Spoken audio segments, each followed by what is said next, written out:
اس طرح کے قتل پر میں نے ایسا کبھی نہیں دیکھا. کل رات ایک ہی پریوار کے 6 لوگوں کو گولی مار دی گئی. بستر میں مار دیا گیا. مرنے والوں میں شامل تھے رونالڈ ڈیفو، ان کی پتنی اور ان کے 4 چھوٹے بچے.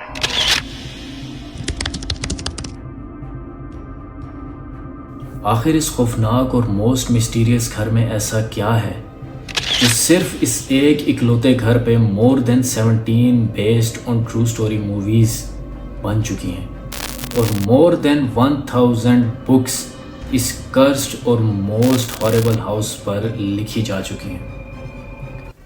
میں آج ڈیفینیٹلی تم لوگوں سے اس بات کا دعویٰ کرتا ہوں کہ آج سے پہلے تم لوگوں نے اس خوفناک گھر سے زیادہ کسی بھی گھر کے بارے میں اتنی پراسرار اور خوفناک باتیں نہیں سنی ہوں گی جتنی تم لوگ اس گھر کے بارے میں سننے جا رہے ہو. کیا تھا اس گھر میں ایسا کہ جو دنیا کے سب سے بڑے گھوسٹ ہنٹرز ہیں جن کا نام لارن وارن ہے، انہوں نے اس گھر کے بارے میں کہا تھا کہ if you give me $1 billion, I would not go in that house again. Places like Amityville. That if you gave me $1 billion, I wouldn't go in that house again. یہ بات ہے 1975 کی، جب لٹس نام کی ایک فیملی امریکہ کے ایک چھوٹے سے گاؤں میں ایک گھر خریدتے ہیں. اس گاؤں کا نام تھا ایمیٹی ویل، جہاں ان کو کافی سستے ریٹس میں ایک گھر مل جاتا ہے.